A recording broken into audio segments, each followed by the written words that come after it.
आज के बच्चे पहले के बच्चों से ज़्यादा सेहतमंद होते हैं, हाइट में भी बेहतर होते हैं, हर तरीके से बेहतर होते हैं। लेकिन यही बात हम उनकी इंटरनल हेल्थ के बारे में नहीं बोल सकते। इंटरनल हेल्थ की सच्चाई तो ये है कि आज मेंटल एपिडेमिक जितना फैला हुआ है उतना पहले कभी नहीं था। आज की जो जनरेशन है वो एंजाइटी, डिप्रेशन और मेंटल एलिमेंट्स का जितना शिकार है पहले नहीं होती थी, जबकि फिजिकली वो हेल्दी हैं। फिजिकली इतने सप्लीमेंट्स हैं, इतने सप्लीमेंट्स हैं। हर घर में ये होता है कि जो सबसे छोटा बच्चा होता है वो सबसे लंबा निकलता है, सबसे तंदुरुस्त होता है। इन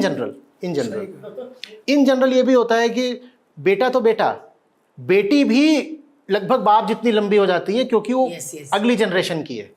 तो फिजिकली तो हम बेहतर होते जा रहे हैं, बट मेंटली, क्योंकि मेंटल उसको जो न्यूट्रिशन देना है हम उसका ख्याल उतना करते नहीं हैं, वो बहुत ज़रूरी होता है। सर क्या क्या करा जाए? जैसे कई बार अब जैसे मेरा बच्चा छोटा है, मैं कई बार सोचता हूँ कि यार मैं कैसे करूँ, कई बार स्ट्रिक्ट बनूँ, या लगता है कि यार नई दोस्त बनते हैं। जैसे मेरे पापा मेरे साथ बचपन में बहुत स्ट्रिक्ट बिहेव करते थे, लेकिन जैसे जैसे मैं जवान होता गया मेरे दोस्त बनते गए और अब हम दोस्त हैं। लेकिन वो एक ड्रास्टिक चेंज शिफ्ट आया जब मैं बड़ा हो गया, 18-19 साल का हो गया था, तब पापा दोस्त बन गए थे, तब पापा बात करने लग गए थे। उससे पहले वो बहुत स्ट्रिक्ट थे। तो कहीं ना कहीं एक फादर एज आपको लगता है कि यार मैं कैसे आज के दौर पे कैसे करूँ, क्योंकि मैं तो एक अलग दौर पे था, मेरे पापा की एक अलग साइकोलॉजी थी, मैं अलग इंसान हूँ, मेरा बेटा अलग है, मैं वो टैक्टिक्स नहीं यूज़ कर सकता अपने बेटे पर। तो आज के माँ बाप को क्या करना? कोई अगर नीचे है जी, ठीक है जी, और उसको उठाना है, जी, ऊपर उठाना है, ठीक है। मान लीजिए जैसे जब होता है पहाड़ चढ़ते वक्त, जब आप माउंटेनियरिंग करते हो तो नीचे वाला होता है, आपको उसको सहारा देके ऊपर खींचना है।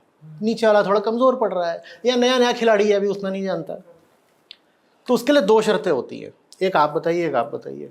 नीचे वाले को ऊपर खींचने के लिए दो शर्तें लगेंगी, आप ऊपर हो वो नीचे है। एक तो एक कोशिश जो है वो तो आप ही पूरी कोशिश करो, क्योंकि पता नहीं वो किस स्थिति में हो। पर कोशिश कर पाने के लिए भी उससे भी पहले दो शर्तें हैं।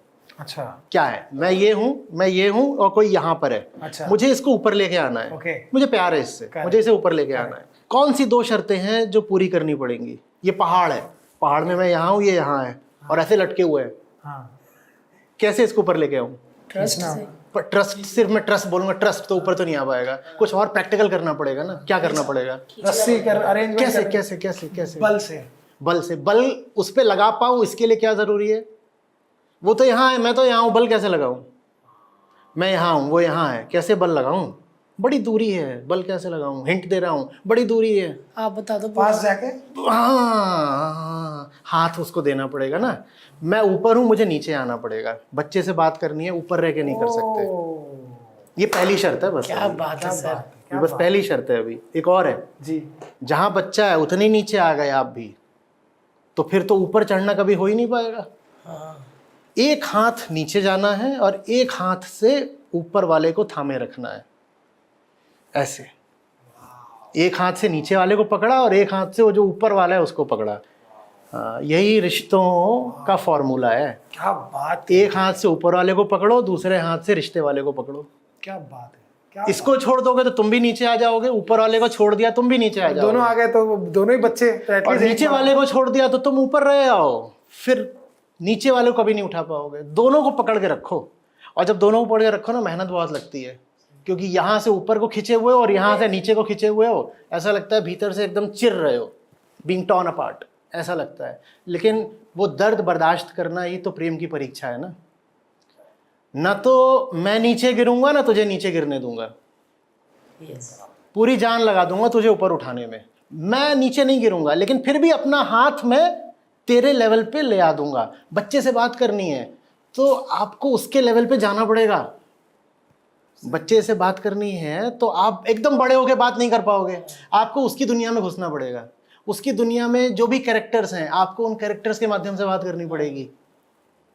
मेरा भतीजा है छोटा, उसको वो कैरेक्टर्स बहुत पसंद है, मैं नाम ही भूल गया उसका। वो अरे नहीं, वो कौन सा पिगी है? पिग है अपना, पापा पिग, पेपा पिग। और पेपा पिग के सुअर पसंद है। हाँ, सुअर पसंद है उसको। और और गए उसके साथ में और पेपा पिग के और 5-7 और दोस्त हैं। बच्चे होते हैं। हाँ, मम्मा पिग्गी, पता नहीं क्या। मामा पिग भी है उसमें, मामा पिग भी है, पापा पिग है, पेपा पिग है, मामा पिग है और पेपा पिग है। हाँ, तो मैं उससे बात करता हूँ तो मैं तो वही पिगी लैंग्वेज में ही फिर बात करता हूँ।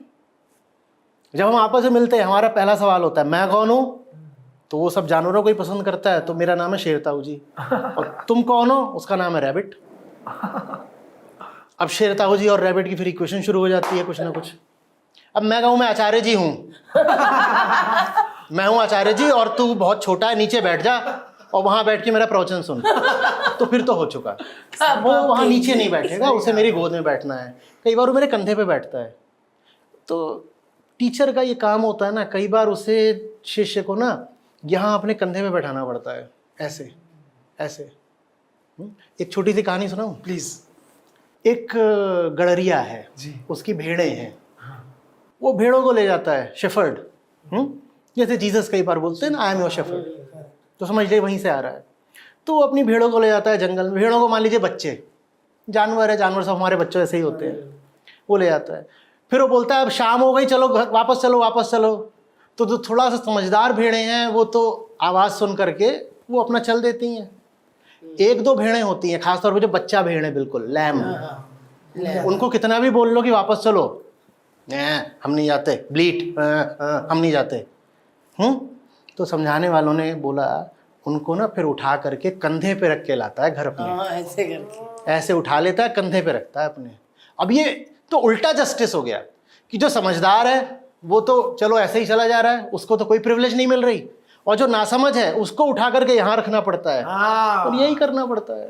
बट वही था जब मैं बोल रहा था ना कि जैसे मैंने कुछ दोस्तों को देखा है जिनको कोई नॉलेज नहीं, कुछ नहीं, वो दुनियादारी से महंगाई कोई नहीं, अपना खुश इंजॉय कर रहे हैं। जिनको पता है ग्लोबल वार्मिंग ये वो बेचारा टेंशन में बैठा हुआ है।